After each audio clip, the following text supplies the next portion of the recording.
What if one quiet act done without a single word could change the course of two lives forever? And what if years later the past returned? In the most unexpected elevator ride of all. Before we begin this deeply moving story of second chances and quiet courage, we invite you to subscribe to the channel if you enjoy heartfelt tales about love healing and the beauty of being seen. Now, settle in. This is one you won't forget. Single dad fixed elevator at 1 a.m. Then the CEO stepped in and said, "Don't press the button." Yet. The storm had rolled in fast sheets of rain lashed against the glass facade of the Evercrest building, the tallest tower in Midtown Manhattan. Thunder cracked like a whip above the skyline, rattling the windows of the 43rd floor. The lobby lights flickered once, then again, and the intercom snapped to life. Maintenance to elevator 2. Malfunction reported between floors 42 and 43. Jake Harper stood up from his folding chair in the dimly lit maintenance room, rubbing his eyes with a calloused hand. It was just past 1 a.m. He rolled his shoulders stiff from crouching over wiring all night and grabbed his toolbox. Outside the hallway was silent, echoing with the hum of air vents and the faint patter of rain tapping the glass. He pressed the service elevator button, watched it descend with a dull clunk, and stepped inside. The doors closed behind him like a sigh. Jake liked the night shift. It was quiet, anonymous. No one looked him in the eye. No one asked about his past. In this sleepless city, people assumed the man in grease-stained overalls fixing things at midnight didn't have a story. That was how he preferred it. When the doors opened again, he emerged into the executive-level sleek black tile, brushed steel accents, and the faint lingering scent of jasmine air freshener. This floor was usually empty by 9 p.m. even on deadline weeks. But tonight, as he approached elevator 2, a soft yellow light pulsed from inside the cab. The screen above the door read, "Out of service." He pried open the panel and leaned inside. Wires were jumbled where they shouldn't be, like someone had tampered with the override. Frowning, Jake pulled a headlamp from his belt, slipped it on, and knelt beside the motor casing. Rain drummed harder against the nearby window as he rewired the main circuit. Then a sudden snap of electricity. Pain seared through his forearm. Jake cursed under his breath, staggering back. A jagged piece of the panel had sliced open the side of his wrist. Blood welled instantly dark against his skin. He reached into his pocket, tore off a strip from an old t-shirt he kept for emergencies, and wrapped it tightly around the cut. No time to panic. He had to finish the job. He turned back toward the open elevator cab and froze. There was someone inside. A woman stood just beyond the threshold, 1 foot in the elevator, 1 foot out. Her long coat was soaked through strands of wet, dark hair clung to her cheeks, and her eyes were red-rimmed like she'd been crying for a long time. "Don't press the button yet," she said softly. Jake blinked. The storm outside seemed to fall away, replaced by a dense, humming stillness. "I'm sorry," he said, instinctively shifting to block the control panel. "This one's out of service." She didn't move. Her eyes locked on his as if searching for something beneath the surface of his worn face. "I know," she said. "That's why I'm here." Jake's fingers tightened around the wrench in his pocket. Something about her presence was off. Not dangerous exactly, just misplaced. Like she didn't belong here, not at this hour, not on this floor. "Are you lost?" he asked. "No." The lights inside the cab flickered as the emergency generator kicked in again. She stepped inside fully now, crossing the small space in 2 silent strides. The elevator doors stayed open. Jake had overridden the auto-close feature. She faced him fully now, and something about the way she looked at him sent a shiver down his spine. Not because she was cold, but because her eyes were recognizing him. "Have we met?" he asked, his voice low. Her lips parted, hesitating as if the words were lodged somewhere deep. But she didn't answer. Instead, she looked down at his hand, the one still bleeding through the makeshift bandage. "You're hurt," she whispered. "It's nothing," he muttered, backing away slightly. She stepped closer anyway. Her expression softened. Not pity, not fear. Something older, deeper.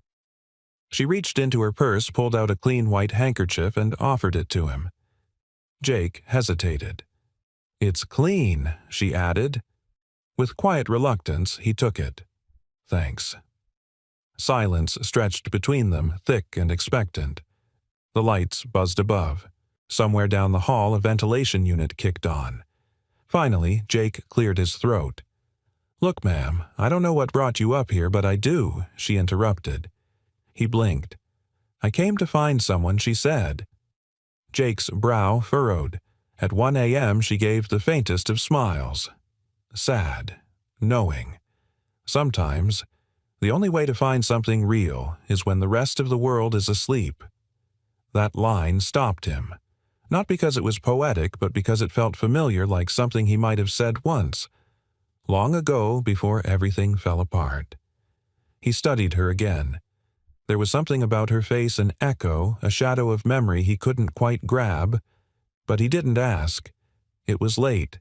He was bleeding, and this moment was slipping into strange territory. "I should finish this," he said quietly. She nodded, backing into the far corner of the elevator. Jake knelt to resecure the wiring. As he worked, he felt her eyes on him unblinking. Not predatory, not invasive, just attentive, like watching him meant something to her. When he finally stood up, his hands stained and tired, the panel blinked green. "Fixed," he murmured. She didn't move. Then, softly, she asked, "Do you believe in full circles, Mr.?" He looked at her, puzzled. "Jake." She smiled almost to herself. "Jake." Then she stepped out of the elevator into the hallway, her heels silent against the floor. Without another word, she turned and walked down the corridor, disappearing into the shadows of the executive suites. Jake stared after her. The elevator doors slid shut, and only then did he realize she never told him her name. The next morning arrived in dull gray layers, overcast skies, traffic muffled under wet streets, and the hiss of early buses coasting through puddles. Jake Harper sat at the kitchen table in his modest apartment in Astoria, Queens, sipping lukewarm coffee. His left wrist, freshly cleaned and wrapped with gauze, throbbed dully with each movement. Across the table, his daughter Emma, all of 8 years old and still in her pajamas, was drawing furiously with colored pencils. Her brown curls were wild from sleep, and her tongue stuck out just a little as she focused. Jake watched her for a moment before taking a bite of toast that had long since gone cold. He didn't mind. His mind was still in that elevator. The woman had vanished into the hallway as silently as she had appeared, leaving behind only the strange weight of her words. Something about her had stirred a part of him he thought he'd sealed off for good. There was recognition in her gaze, real not imagined, but from where Daddy Emma chirped, not looking up. "Yeah, your hand's all bandaged again." "You okay?" Jake nodded. "Just a little scrape at work." Emma looked up now, skeptical. "A scrape doesn't make you stare at your toast for 10 minutes. He smiled. "Are you timing me?" "No, but I started breakfast and finished a whole unicorn," she said, holding up her drawing with pride. The creature had rainbow wings, a starry tail, and unusually long eyelashes. Jake leaned over to examine it. "That's the most magical horse I've ever seen. It's a unicorn, Dad. Right sorry. Shows what I know." Emma tilted her head. "You look tired." Jake hesitated. Didn't sleep much. He didn't tell her about the woman in the elevator, about the moment that felt like being seen for the first time in years, about how for one brief second he felt like someone knew who he was, or who he had been. Instead, he kissed the top of Emma's head. "Go get dressed, Peanut. We'll stop for muffins before school." As she ran off, her little feet thumping down the hallway, Jake sat back and sighed. Then he reached for his toolbox. He had another 12-hour shift tonight. That evening, rain returned like an old impatient friend. The city glistened in damp orange hues as Jake entered the Evercrest building through the side service entrance. The front lobby, a polished gallery of glass and marble, was already winding down lights, dimming security, nodding with practiced disinterest. Jake changed into his uniform in the basement maintenance room, washed his hands again, and checked the wound on his wrist. The gauze was dry. Good enough. He grabbed the clipboard and scanned the evening work orders, a few bulb replacements, a minor HVAC issue on the 26th floor, and a note in block print at the bottom, recheck elevator to level 43. System restart incomplete. N.W. Jake frowned. N.W. He stared at the initials. Could it be? He checked the employee directory posted on the back wall. There, under the corporate leadership heading, was her name, Natalie Winters, CEO, Evercrest Holdings. Natalie. He leaned in toward her photo. She looked different in it, composed, camera-ready, the kind of high-powered executive Jake usually avoided. But behind the sleek business attire and restrained smile was the same face from last night. Not soaked in rain, not trembling from some unnamed sadness, but her. His stomach turned slightly. She was the CEO, and yet she had stood in front of him with bare honesty, not an ounce of superiority in her tone. What did she want from him? Jake considered skipping the elevator check. Technically, he'd already fixed it. But curiosity gnawed at him. So did something else, a feeling he couldn't name but hadn't felt in years. At 10:23 p.m., Jake returned to level 43. The hallway was quieter than usual. The polished marble floors reflected the emergency lighting, casting a soft orange glow that made the place feel almost sacred. He approached elevator 2, slowly listening to the hum of the motor above the distant rush of wind outside. He ran a diagnostic on the panel. Everything red-green. Still, he hesitated. Then from the end of the hallway came the unmistakable sound of heels clicking on tile. Jake turned. Natalie was walking toward him. Not hurried, not hesitant, measured. She was wearing a navy blouse, sleeves rolled just above her elbows, and black slacks. Her hair was tied back damp from the mist outside. She carried no briefcase, no papers. Just a paper bag with what smelled like hot coffee. "You came," she said simply. Jake offered a polite nod. There was a follow-up request on the work order. Her lips curved slightly. "I left that." He didn't answer right away. "I just wanted to make sure the system was okay," she added. "And that you were okay." Jake looked down at his bandaged wrist, then back at her. "You didn't need to come all the way out for that." "Maybe not, but I wanted to." Silence stretched between them again, but this time it wasn't heavy. Just full. Something unspoken drifted in the air, recognition maybe, or something even older. Natalie stepped closer and handed him the bag. Coffee, and a fresh muffin. "Thought maybe you hadn't eaten." Jake took it, unsure what to say. "Thanks. I'm not here to supervise your work," she added.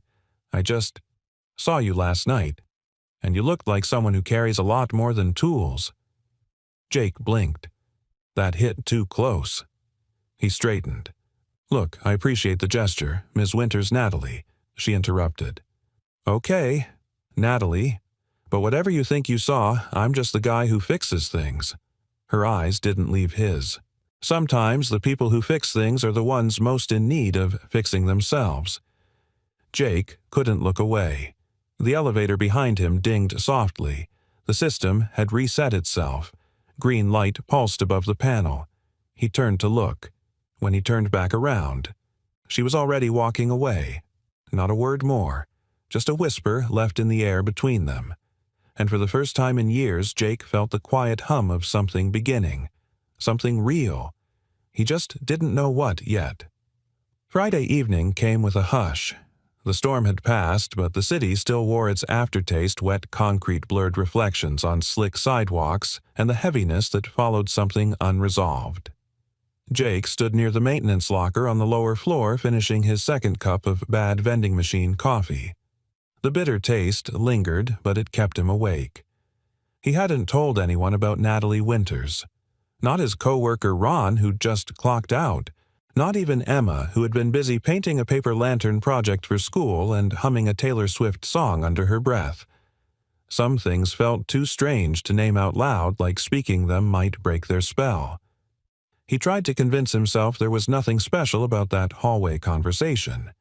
CEOs were allowed to be kind, even mysterious, even warm. But something about the way she'd looked at him made Jake feel like she'd seen straight through the walls he'd built quietly, gently, and without asking for permission. Now, as he checked the final task list for the evening, a familiar note was scribbled in delicate handwriting, Elevator 2. Please verify. N.W. It wasn't necessary. There had been no alerts in the system all day, but he understood. It wasn't about the elevator. He didn't know what it was about. Still, he found himself heading up. Level 43 was almost entirely dark save for the hallway sconces casting honey-colored light onto the polished stone. Jake approached Elevator 2, toolbox in hand, heart annoyingly alert. He ran diagnostics again, perfect. He had no reason to be there. That's when he saw her.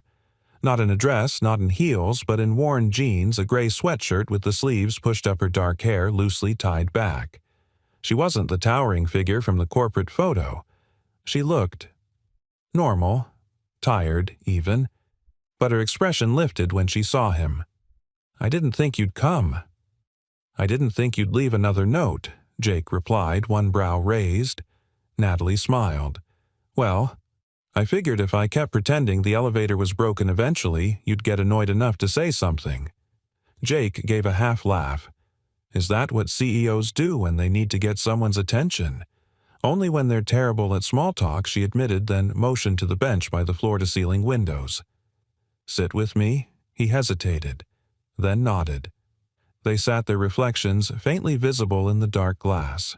The city twinkled beneath them, stretching wide alive and unaware of the strange moment unfolding 43 stories above its heartbeat. I used to come up here late at night, she said softly before I took over the company. When my dad was still running things, I'd sneak into his office just to look out at the lights. I thought if I stared long enough, I'd understand something about the world. Jake glanced at her. Did it work? She shook her head. Not really, but it made me feel like I wasn't drowning. There was no sound but the faint buzz of the elevator shaft and the distant hum of a heating unit kicking on. Jake watched her carefully now, not the CEO, but the woman.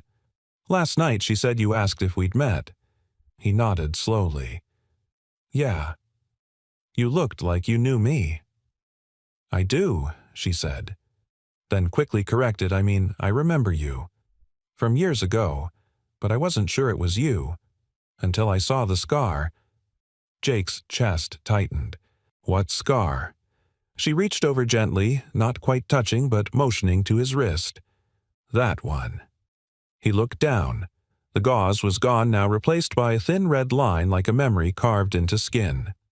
I don't remember meeting you, Jake said carefully. When was this? She took a breath. 2017. Grand Central Station. I was not okay. I just found out something personal, family stuff, it doesn't matter now, but I was standing near the edge of the platform. Crying. No one stopped. She looked away. But you did. Jake frowned. I did. You didn't say anything. You just sat down next to me. Gave me your sandwich. Didn't ask questions. I remember that more clearly than anything else from that night. Jake leaned back, absorbing the weight of it. Slowly, the memory began to stir. That night. A woman on the edge of the yellow line, her shoulders trembling. He had sat beside her, unsure of what to say, so he said nothing. That was the same day, the same evening.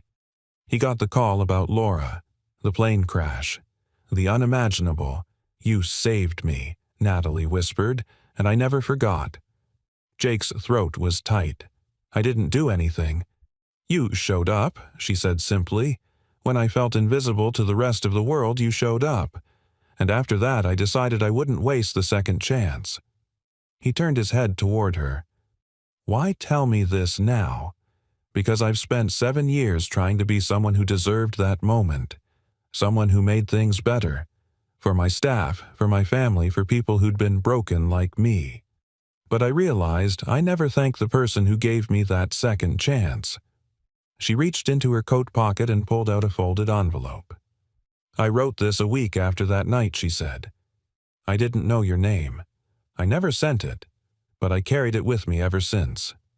Jake stared at it. Take it, she said softly. It's yours. His fingers brushed the edge of the paper as he took it from her hand. The paper was worn, the edges slightly curled. You saved my life, she added. And I don't know if anyone's ever said that to you before. He didn't know how to respond, so he didn't. Instead, he sat in silence with the letter in his lap and the city stretching wide beneath them. His heart beat steadily more awake than it had in years, and though neither of them said it out loud, they both knew. This wasn't just the second time they met. It was the beginning of something new. Jake didn't open the letter that night.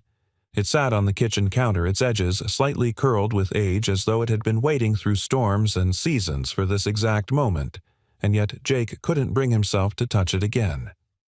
He made Emma's lunch. He packed her backpack. He helped her find the missing blue sneaker she claimed had been eaten by the shoe monster under the couch. He did everything except open that envelope. Because inside he feared was something too real, something that would change the way he saw himself. He wasn't a savior. He was a man trying to rebuild a life out of broken pieces, raising a daughter he wasn't sure he deserved, doing a job no one noticed. He didn't save people.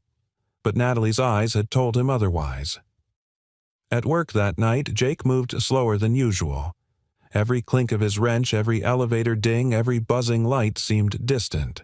His mind kept replaying her voice. You saved me. Around midnight, he climbed to the roof. Technically off limits, but no one monitored the night crew too closely. He stood by the railing, the city sprawled beneath him like a living, breathing thing. The sky was unusually clear after days of rain, and he could see all the way to the bridges, the pulsing arteries of a place that never stopped moving, never waited for anyone. He took the letter from his jacket pocket. It was handwritten. Black ink, precise, yet slightly smudged in places like it had been folded and unfolded many times. Dear stranger, I don't know your name. You didn't ask for mine. You didn't try to stop me or fix me. You just sat there quiet, still offering your sandwich and your silence like it was the most natural thing in the world. You didn't lecture me. You didn't panic. You didn't even look surprised. You just saw me. You'll never know what that did for me. You'll never know that after you left, I decided not to step forward. I took the train instead, and the next morning I applied to a job I never thought I'd get. I moved home. I made amends with my sister. I got help. I'm trying. All because you stayed a moment longer than anyone else. If you're reading this someday, thank you. I'm trying to live in a way that makes your kindness matter. Yours truly, N. Jake folded the letter back with trembling fingers. He didn't cry. He just stood there still like he had been that day in the train station, heart quiet, soul raw. Because this letter didn't just tell him what he'd done for her. It reminded him that he had once been the kind of man who showed up. And maybe he still could be. The next morning, he was the one who left the note. Natalie found it taped to the inside of the elevator shaft door when she arrived. It was short, written in block letters on a yellow sticky note. Thank you for living. J. She stared at it for a long time before sliding it gently into her purse. That weekend, Jake did something he hadn't done in over a year. He invited someone over. Ron, his coworker and oldest friend in the building crew, showed up with a six-pack, a box of Legos for Emma, and a suspicious look. You okay, man? Ron asked as he watched Jake clear the cluttered coffee table. Jake nodded. I think so. You think so? That's not very convincing. I've been thinking about some things. About starting over. About letting Emma know more about, well, everything. Ron cracked open a beer. You mean about Laura? Jake flinched at the name, but didn't look away. Yeah. Ron studied him for a moment. You never talk about her. because I didn't think I deserved to. Jake Ron said, his voice lower now. What happened wasn't your fault. I was the one who maintained that plane. She flew standby because of me. If I hadn't, she chose to surprise you. She loved you. She loved that kid.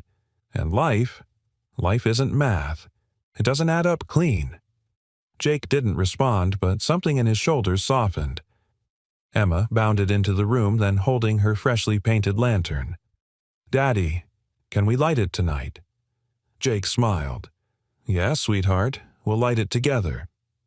That evening, after Ron left and Emma was asleep, Jake returned to his toolbox to grab a flashlight. But instead of the flashlight, he found something tucked between the screwdrivers, a small hand-drawn card. On the front was a drawing of a stick figure man in a hard hat standing next to a tall building with a big red heart above it. Inside, in crayon-scrawled handwriting, it read, "To the best fixer in the world.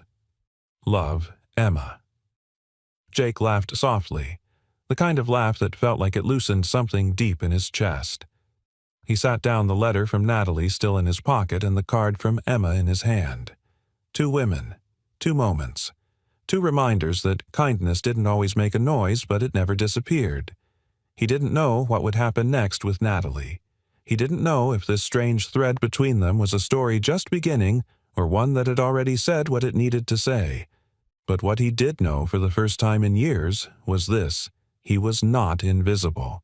And sometimes just staying with someone for one more moment could echo for a lifetime.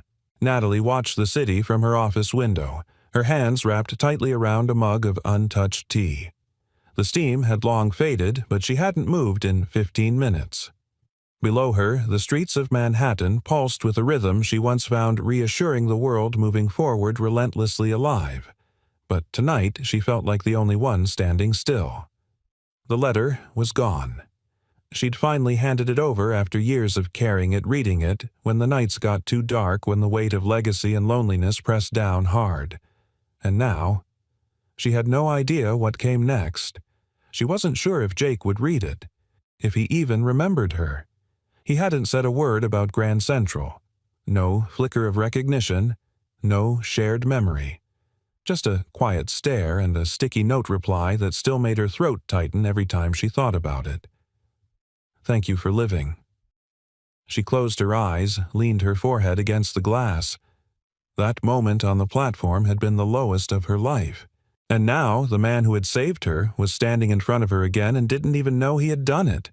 She didn't know whether that made it more tragic or more beautiful. Jake sat at his small dining table, a notepad in front of him, pen in hand. But the words wouldn't come. Emma was asleep in the next room, the door cracked open just enough for him to hear her breathing. The house was warm, quiet, and smelled faintly of laundry detergent and old books. It should have felt comforting. Instead, it felt like standing in the middle of a road with no map. He couldn't stop thinking about what Natalie had said. He remembered the train station vaguely. A woman crying. The ache in his chest from the phone call. He hadn't yet received the call about Laura's plane, the accident, the world crumbling. He remembered giving someone a sandwich, sitting beside her for a few minutes. But everything else blurred under the weight of grief that came immediately after. And now that woman, that girl on the platform, was Natalie Winters. It made his head spin. He stood restless and paced the room. Her face kept returning to him, the damp hair, the quiet sadness, the way she looked at him as if she'd found something she'd been searching for since forever. He wasn't used to being seen like that. He wasn't sure he knew how to receive that kind of gaze anymore. The next time he saw her, it wasn't planned. Jake had been sent to the upper floors to check an air pressure imbalance in the executive conference wing. When he stepped out of the service elevator, clipboard in hand, he nearly walked straight into her. She was coming down the hallway alone, her hair in a loose braid, reading something on her phone. She looked up just in time to stop short. "Oh, sorry," she said, tucking her phone away. Jake cleared his throat. "Didn't mean to sneak up on you." A pause. "You didn't," she said softly. "I think I was hoping you would." They stood there for a long moment, suspended in the kind of awkward silence that felt oddly full. Jake looked down at his clipboard, then back at her. "The note? The one you gave me." She straightened slightly. "Did you read it?" He nodded. "I did." Her voice dropped. "Do you remember any of it?" Jake searched for words. "Pieces, flashes. I remember the way you looked. I remember that I didn't want to leave you alone." Natalie swallowed something shifting in her expression. "I'm sorry I didn't remember more," he added. "I think that whole day is tangled with what happened next." Her voice was barely a whisper. "Your wife?" He nodded slowly. She stepped closer, not invading his space, just enough for her voice to lower without being overheard. "I didn't know," she said. "Not then. Not until I saw your name in the system and looked you up." Jake exhaled. "I don't talk about her much. Not even with my daughter. She was on that flight." "Yeah," he said. "She was surprising me. Emma was only one. Laura booked the ticket last minute through standby. She called right before boarding, told me not to burn the pasta." He gave a half laugh that didn't reach his eyes. "I found out about the crash 20 minutes later. I was still holding the phone when the news alert came through." Natalie closed her eyes for a moment. "Jake, I'm so sorry. It's been 7 years," he said. "You'd think it would get easier. Does it?" He looked out the window at the skyline, then back at her. "No, but it changes. The pain doesn't shrink exactly. You just grow around it." She nodded slowly. "Then, why didn't you tell me that night?" Jake's brow furrowed. "Tell you what? That you were in pain. That you'd lost someone." He was quiet for a long beat. "Because you needed someone to just sit next to you," he said at last. "Not bleed all over you." Natalie's eyes welled. "You were grieving, and you gave me comfort." Jake gave a half shrug. "We all need to be seen sometimes. Even if, just for a minute." They stood in silence again, but this time there was nothing awkward about it. There was understanding. A quiet truce between two people who had shared pain in different ways, but somehow met in the middle of it. Finally, Natalie smiled. "Do you want to grab a coffee? I mean, not in an elevator." Jake smiled back, surprised at how natural it felt. "I know a decent vending machine downstairs." She laughed, a real soft laugh that lit up her face. "Maybe I'll bring muffins again." And as they walked together down the corridor, Jake felt something unfamiliar stir in his chest. Hope. Not the loud, dramatic kind. The quiet kind, the kind that waits patiently in dark places. And sometimes rides elevators. The coffee wasn't good. Natalie took a sip from the paper cup Jake handed her and gave him a look that needed no words. He shrugged unbothered and leaned against the edge of the supply closet turned break room. It smelled faintly of motor oil dust and something like old socks. Still, the quiet was real. So was the company. "I think your vending machine lied to me," she murmured, glancing at the cup like it had betrayed her.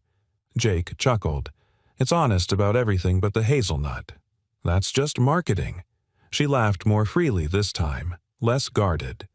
They sat on the old bench across from the supply lockers, the hum of fluorescent lights above them, the whir of distant fans in the background. For the first time in weeks, Jake felt himself relax in someone's presence. Natalie didn't ask anything of him. She didn't push. She just was there. And it reminded him of something. He pulled out a small sketch folded into quarters soft at the edges from being in his wallet too long. He handed it to her without explanation. She unfolded it carefully. A crayon drawing of a stick-figure man in a hard hat beside a tall building. A red heart floated above his head. Natalie smiled as her eyes scanned the bottom corner where, "To the best fixer." "Love Emma" was written in crooked, confident letters. "She drew this for you." Jake nodded. "Last week. She's talented. She's honest." He said, taking the drawing back and folding it with care. "And way too observant." Natalie looked at him for a moment, then said, "She doesn't know what happened to your wife." "Does she?" Jake shook his head. "Not all of it. She knows her mom died in an accident. But the rest?" His voice trailed off. How do you tell a kid that kindness broke you? Natalie tilted her head. I don't think kindness broke you, Jake. It did, though, he said quietly. Laura flew that night because I got off early. I'd spent the day helping a colleague whose dad had a stroke. She covered my shift. I went home to cook dinner. She surprised me. Booked a last-minute standby seat because the airline owed me a favor. He paused. She did it because I helped someone. And she died for it. Natalie's voice was gentle. She died because of circumstance. Not because you were kind. Jake stared at the floor. I know that. In my head. But somewhere deep, there's this echo. Like maybe if I'd been selfish, she'd still be here. She didn't offer platitudes. Instead, she said, what you did at that station 7 years ago, you saved someone else. You didn't know it. You didn't try to. You just showed up. Her voice softened. And now, I get to show up for you. Jake looked at her then. Really looked. And he saw it, the echo of pain she carried, the resilience layered over it, the way her strength didn't cancel her softness, but came from it. She wasn't some CEO marble statue. She was flesh and spirit shaped by battles she'd quietly survived. You're not what I expected, he said. Natalie raised a brow. Is that a compliment? He nodded. Yeah. She smiled, and something flickered in the air between them. Not romance, not yet, but a bond growing roots. The kind that takes time. The kind that doesn't need to be named right away. Just then, Jake's phone buzzed. He glanced at it. Emma's school. Everything okay? Natalie asked. He tapped the screen and listened, brow furrowing. Yeah, she's fine. Just a slight fever. They said she got sleepy in class. Natalie stood. Go. I'll finish your coffee for you. Jake gave her a grateful look. You sure? She nodded. She's your priority. Always. As Jake packed up his tools and left, Natalie lingered a moment longer, holding the crumpled paper cup in her hand. She looked at the folded drawing again. The red heart floated above the little man's head, and it reminded her that kindness didn't always come in big, cinematic gestures. Sometimes it came in sandwiches, in elevator repairs, in crayon drawings from little girls who still believed their fathers could fix the world. That evening, Natalie rang the buzzer outside Jake's apartment building. He opened the door, looking tired a little, disheveled, but surprised. Natalie. She held up a brown paper bag, soup and juice. I figured Emma could use something warm and you could use something that didn't come from a vending machine. He stepped aside. Come in. The apartment was modest but homey, toys tucked into bins, a plant trying its best on the windowsill, family photos in simple frames. Emma peeked from behind her bedroom door. Her cheeks were flushed, but her eyes lit up. Are you the lady with the muffins? Natalie laughed. Guilty. Jake looked sheepish. She remembers everything. Emma stepped into the living room slowly. I like muffins. Natalie knelt beside her. I brought chicken noodle soup, too, and tiny star-shaped crackers. Emma's grin widened. You can stay if you want. Jake looked at her, half amused, half in awe. Emma.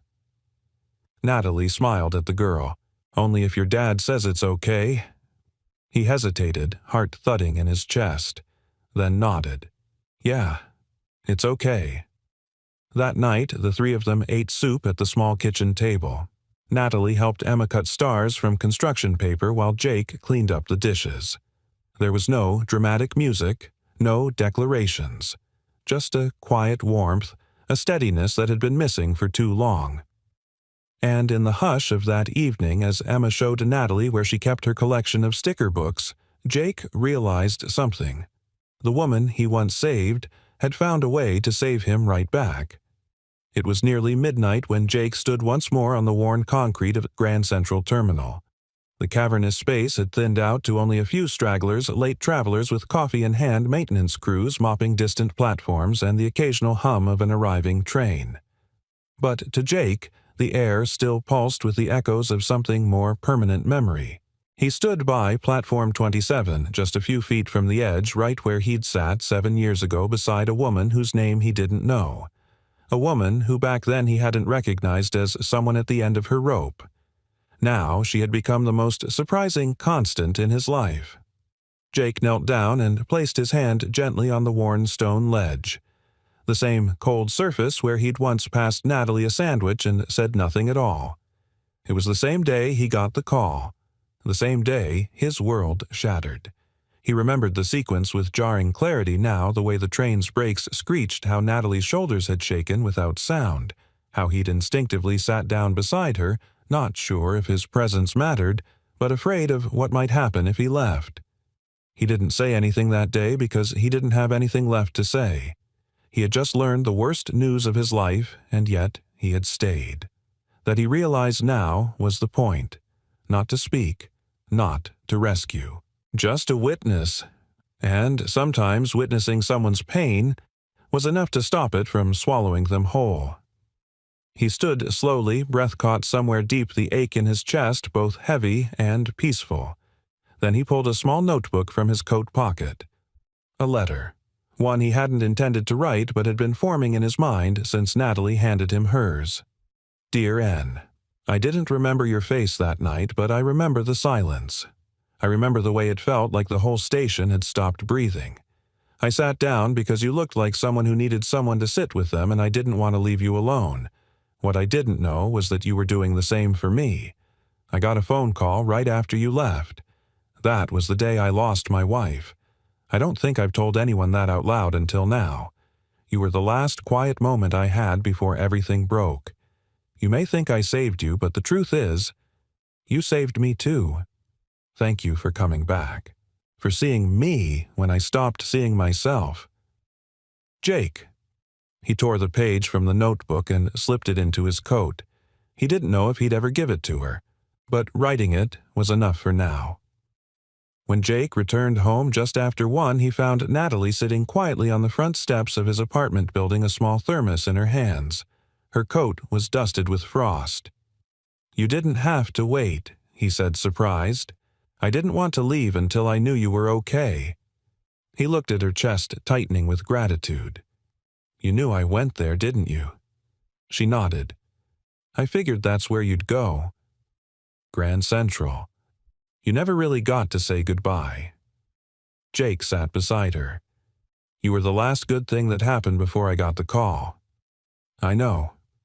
They sat there for a while in the quiet breath steaming in the cold. Then Natalie handed him the thermos. It's tea. Real tea, not break room grade. He sipped. It was spiced and warm. He held it in both hands. I wrote you something, he said softly. She turned to him. You don't have to, I know, but I wanted to. He reached into his coat and handed her the folded page. She held it gently as if it might vanish if she gripped it too tight. I won't read it now, she whispered, but I'll keep it. Jake looked at her heart unguarded. You don't have to carry me like a memory, Natalie. She met his gaze. I'm not. You're not a ghost, Jake. You're standing right here. So am I. We've both lost, but we're still here. A silence passed, filled with more comfort than words could hold. Then Natalie asked, Do you ever talk about her? With Emma. Jake sighed. Not really. I've told her a little, but not who Laura was. Not how she lit up a room without trying. Not how she'd play piano barefoot or sing off key just to make Emma giggle. I don't know how to start without breaking. You start by remembering, Natalie said gently. The rest will follow. Jake nodded, letting her words settle. A few moments later, Natalie stood. I should go. It's late. Jake stood, too hesitating. You don't have to. She smiled softly. Not tonight, but maybe another. He nodded again, a quiet promise in his eyes. Yeah, maybe another. She walked away into the cold, her footsteps light like she was carrying less than before. Jake stayed on the step, sipping the tea, watching her until she disappeared. He didn't say goodbye, because this time, he knew. She'd be back. The following Monday morning, Jake woke to the sound of gentle knocking. He rubbed his eyes, confused. Emma was still asleep, curled in a ball under her fuzzy unicorn blanket, one foot sticking out. Sunlight spilled through the cracked blinds and the apartment was still and warm. The knock came again. He opened the door to find a small white envelope taped to the outside. Just his name, written in the same neat, unmistakable handwriting. No stamp, no return address. He peeled it off, carefully stepped back inside, and sat down at the kitchen table. For a long moment, he simply stared at the envelope, his name written across the front like a whisper. When he finally opened it, the letter inside read, Jake. I wasn't sure if I should write this, or if it was even my place, but sometimes words can hold us when hands can't. I read your letter 3 times. I cried all 3. Not because it hurt, because it healed. You said I saved you, but I think we both know that's not how it works. Maybe we just found each other at the exact moment we both needed someone to stay. And now, after all these years, you're still staying. With Emma. With this quiet life you've built. With your memories. You're still choosing to show up even when it hurts. Thank you for staying that night. Thank you for giving me space to keep breathing. Thank you for living, Jake. I see you now. I think I always did. Natalie Jake sat back in his chair, eyes burning. He wasn't a man who cried easily, not since Laura. But something about the simple weight of those words cracked open the walls he didn't even know he'd rebuilt. He folded the letter and placed it beside Emma's drawing of the red-hearted fixer. And for the first time, the ache in his chest felt lighter. Not gone, but no longer alone. Later that afternoon, Jake picked Emma up from school early. She was bouncing with energy again, flushed with stories about a class hamster and a near-death experience involving a runaway juice box. He laughed as he buckled her into the car. "Hey, Peanut," he said as they pulled into their block. "How do you feel about telling someone more about your mom tonight?" Emma tilted her head. "Like a story." "Exactly like a story." She nodded thoughtfully. "Will it be sad?" "Maybe a little," Jake said, "but it'll be real. And good." Emma smiled. "Okay, I want to know the good stuff." Jake swallowed the lump in his throat. "There's lots of it." That evening, Natalie arrived just before 6. This time, not with muffins or soup or tea, but with a small wrapped box tied in string. Jake opened the door before she knocked. He stepped aside to let her in, his voice soft. "Hey, she replied, holding up the box. "I brought something small." He closed the door behind her. "You didn't have to. I wanted to." Emma was already waiting in the living room, sitting cross-legged on the floor with a stack of old photo albums Jake had finally pulled from the top shelf of the closet. "You're here," she said brightly. "You can look at baby pictures with us." Natalie sat beside her. "That's my favorite kind of story time." Jake lowered himself onto the couch, one photo already in his hand. It was of Laura, barefoot in the backyard, holding baby Emma up to the sun like a tiny goddess wrapped in pink cotton. "Was Mommy funny?" Emma asked.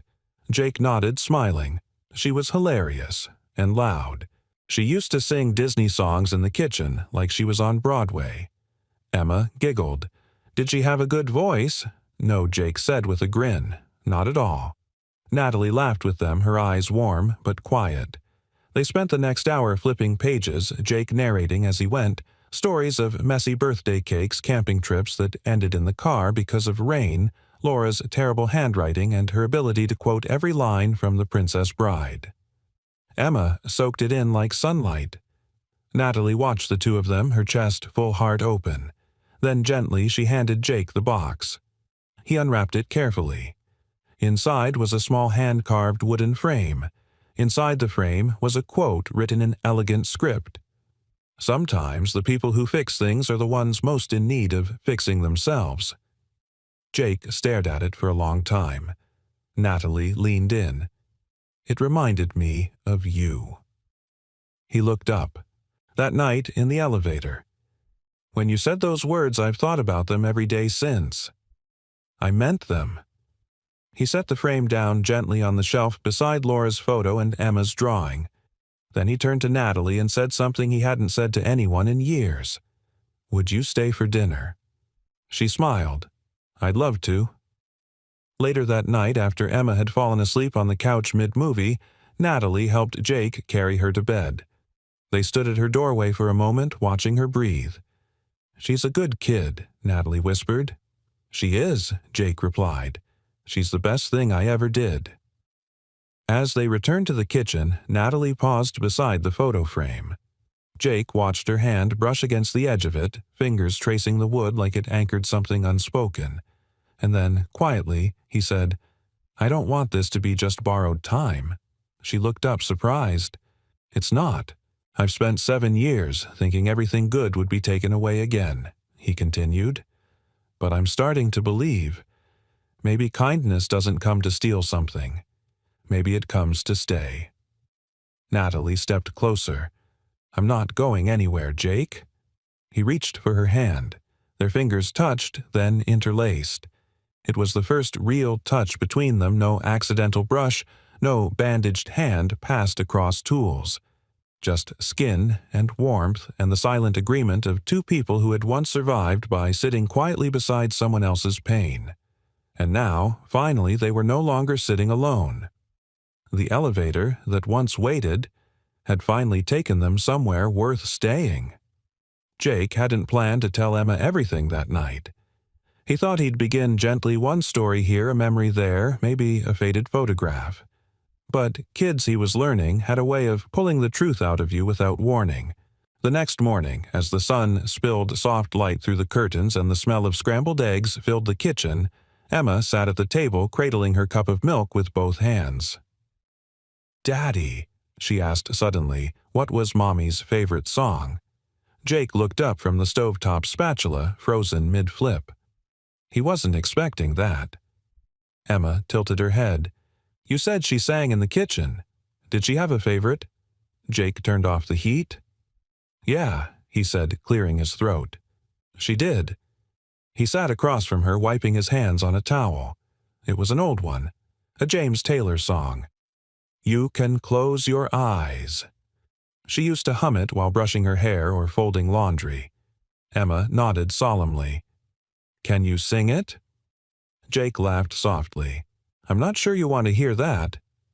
"I do," she said, serious as a judge. And so, with a voice still uncertain and cracked by memory, Jake sang the first few lines. Not well, but with everything he had left. By the time he stopped, Emma was smiling, and Natalie, who had quietly slipped in through the open kitchen door with a tray of cinnamon rolls, stood in the background, her eyes glistening. Jake met her gaze. Neither said a word. Later that day, while Jake was fixing a thermostat on the 12th floor, Emma stayed in Natalie's office. It had been Natalie's idea. Let her hang out for a few hours, she had offered. "You two are due for a break from each other. I won't even try to bribe her with hot chocolate." Jake had chuckled. "You're already her favorite adult?" Now, in Natalie's quiet office, filled with soft light and old books, Emma sat cross-legged on the floor drawing. Natalie glanced down from her laptop. "What are you working on?" Emma held it up. It was a picture of 3 people, a man with messy hair, a woman with bright red cheeks, and a little girl between them holding their hands.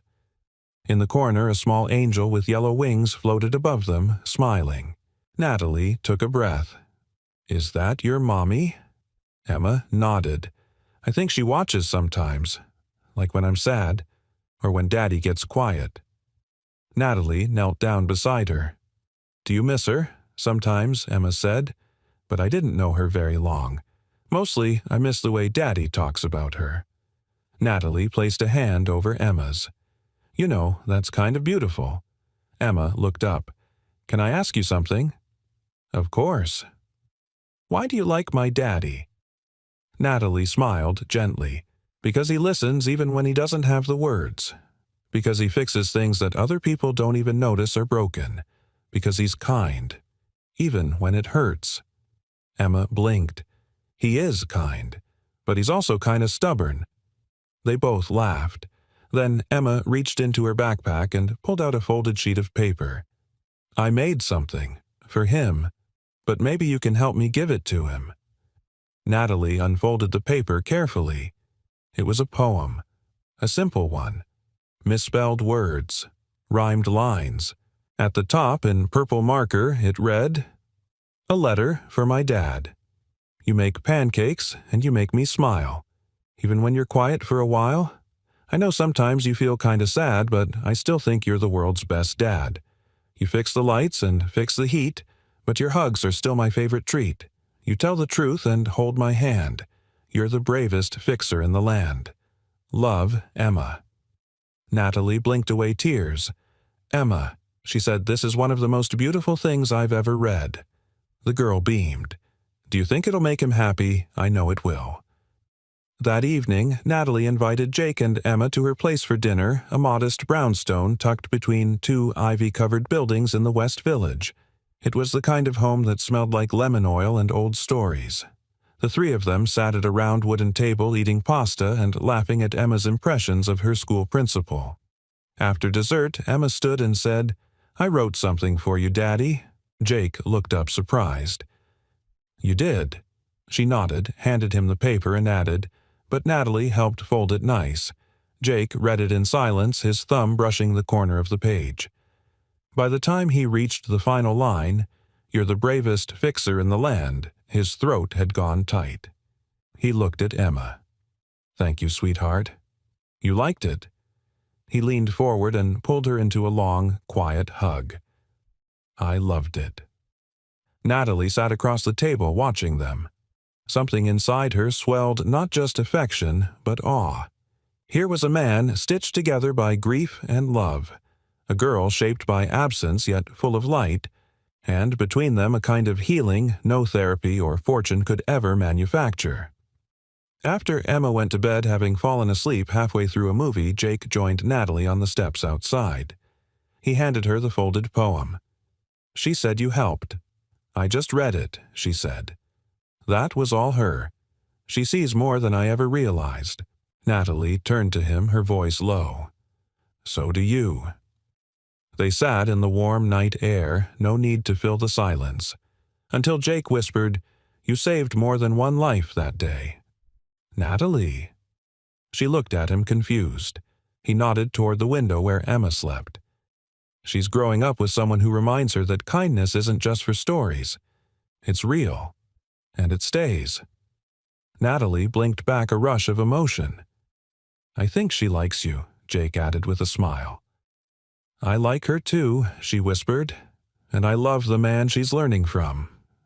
Jake reached for her hand again, and in that still perfect moment, nothing was broken. Not anymore. The Evercrest building gleamed under the morning sun, all glass and ambition rising into a crisp October sky. Inside the lobby buzzed with life heels clicking across marble elevator doors, pinging open in harmony voices, clipped and caffeinated. But on the lower level, in a tucked-away maintenance office that smelled faintly of solder and coffee grounds, something quieter was happening. Jake Harper stood before a whiteboard holding a dry erase marker in one hand and a clipboard in the other. Across from him sat 4 men and 1 woman, different ages, different backgrounds, all watching him with a cautious sort of hope. This, Jake said, tapping the board is how a service relay communicates with a safety brake. The room was silent except for the squeak of the marker and the occasional scratch of someone taking notes. He paused, then turned back toward them. "And this," he held up a worn fuse he'd pulled from an old motor, "is what happens when you don't respect the wiring." A few chuckles broke the tension. Jake smiled. Behind him, the whiteboard read, "Second Step Technical Foundations." 2 weeks ago, this had only been an idea. Now, it was a fledgling program hosted in a spare workshop behind Evercrest's boiler room, a place for second chances for people like Malik who'd served 3 years for theft, but never stopped sketching circuit boards in prison. For Ruth, a single mother of 2 with a record for shoplifting who could now dismantle a thermostat blindfolded. For men and women who had fallen through the cracks, been labeled and forgotten. But Jake remembered what it was like to need a hand without asking for one. He remembered what it was like to be seen just once and to have that be enough to pull you back. So now he was giving that moment to others. And Natalie had made it possible. After class, Jake stepped into the hallway where Natalie stood waiting, arms folded over a thick folder of grant paperwork. She wore a blazer over jeans, her hair pulled up in a loose knot. She looked powerful, relaxed, like a woman who no longer needed to wear a mask to command a room. "They like you," she said. Jake shrugged. "They like the tools." She handed him a form. The Midtown Civic Council just approved funding for 3 more apprenticeships. Jake took the paper, his eyebrows lifting. Already Natalie smiled. Turns out people love a redemption story, especially when it comes with blueprints. He shook his head in disbelief. "I don't know how you pulled this off so fast." "I believed in the man who believed in people nobody else wanted to look at," she said, voice soft. Jake looked down for a moment, then back up. "You know, when I started fixing elevators, I thought I was just patching broken things, but lately it feels more like I'm helping people move again." Natalie's eyes shimmered. "You are." Later that evening, the 3 of them, Jake, Natalie, and Emma, stood inside elevator 2, the same one where everything had started. Jake had rewired the LED panel so that it now displayed soft blue lighting. The buttons gleamed like polished coins. Emma was practically vibrating with excitement. "I get to press it right?" she asked. Jake grinned. "You earned it." Natalie reached for Emma's hand. "We're only going up 2 floors. Emma nodded solemnly. "But I want to go all the way up one day." "You will," Jake said. "Just don't press emergency stop like last time." Emma giggled and hit the button. The doors closed. For a moment, the elevator hummed upward, and it was just the 3 of them in that small, bright space. The very place where silence had once been heavy and hearts had once been hidden. Now it felt full. Jake turned to Natalie. "Remember when you said this elevator was out of service?" She smirked. "I might have lied." "You did, and you fixed it anyway." He gave a soft laugh. Turns out it wasn't just the elevator. The doors opened on the 45th floor, Evercrest's top floor, newly renovated as a community hub. Glass walls looked out onto the skyline, and in the corner a sign read, "The Second Step Center." For skills, for stories, for starting again. Natalie took Emma's hand. Jake stepped beside them. They walked out together. That night, Jake tucked Emma into bed. She clutched her stuffed bear, her lashes already heavy. "Daddy," she murmured, "I'm glad you met her." He brushed the hair from her forehead. "Me too, sweetheart. She makes you smile more. Not just your mouth, your eyes, too." Jake blinked, heart softening.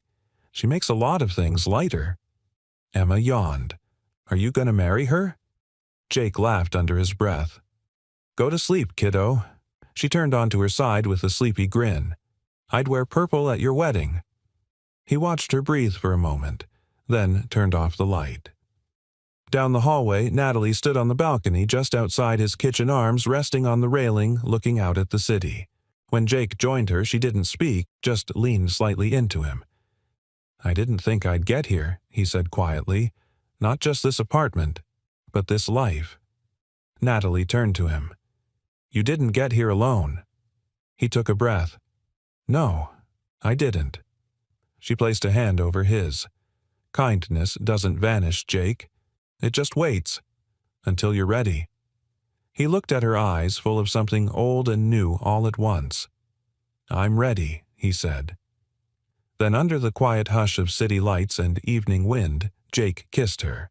Not as a thank you, not as a goodbye, but as a man no longer afraid of hope, as a man who once sat beside a stranger at a train station not knowing he was saving himself too. As a man who had finally found his way back up, not just in the elevator, but in every step forward that came after. A year passed, not in a rush, but gently, like pages turning in a book you never wanted to finish. Winter came and left its soft dusting on the edges of rooftops. Spring followed with a cautious warmth. And now, in the gold-touched quiet of early autumn, the city breathed with a slower rhythm. For once, so did Jake. The second step program had outgrown the boiler room workshop. With Natalie's support and Jake's insistence on staying hands-on, it now operated out of 2 entire floors in a nearby building where former inmates, recovering veterans, and single parents came not only to learn wiring or heating systems, but to feel visible again. Jake still taught twice a week. He never stood behind a podium. He fixed things on the ground side by side with his students, hands dirty, eyes open. He never wanted to be anyone's hero. But he had become a reason to try again, and in some ways that was more powerful. One afternoon, Emma burst into the kitchen waving a school flyer in both hands. "Daddy, look," she shouted, dropping her backpack and sliding the paper across the table. "We're doing Family Voices Week, and I picked you to come talk." Jake blinked. Family voices. Emma nodded, breathless. It's when someone in your family comes and tells a story about something they lived through, something brave. Jake rubbed the back of his neck. "I'm not sure I'm very good at telling stories." Emma rolled her eyes. "You fix elevators and people, Daddy. That's brave. You'll be fine." He laughed, but something in his chest caught. Because maybe, just maybe, she was right. The classroom was warm and bright, full of second graders who wiggled and whispered even when asked not to. Jake sat in a chair much too small for him, knees nearly at his chest with Emma beaming at his side. When it was his turn, he stood in front of the room and said, "Hi, I'm Emma's dad. My name's Jake, and I fix things." The class was instantly interested. "Elevators," he said, "thermostats, old pipes, sometimes vending machines that get stuck when they shouldn't." The kids laughed. "But a while ago," he continued, "I learned that fixing things isn't just about tools. It's about time, about noticing, about showing up even if you don't know what to say." He glanced down at Emma, who gave him a tiny thumbs up from her seat on the rug. "I once sat next to someone who was really sad," Jake said. "I didn't talk. I didn't know how. But I stayed." He paused, letting the stillness land. "Years later," he said, "that person came back into my life. And she reminded me that kindness doesn't always need a lot of words. Sometimes it just needs someone willing to be there."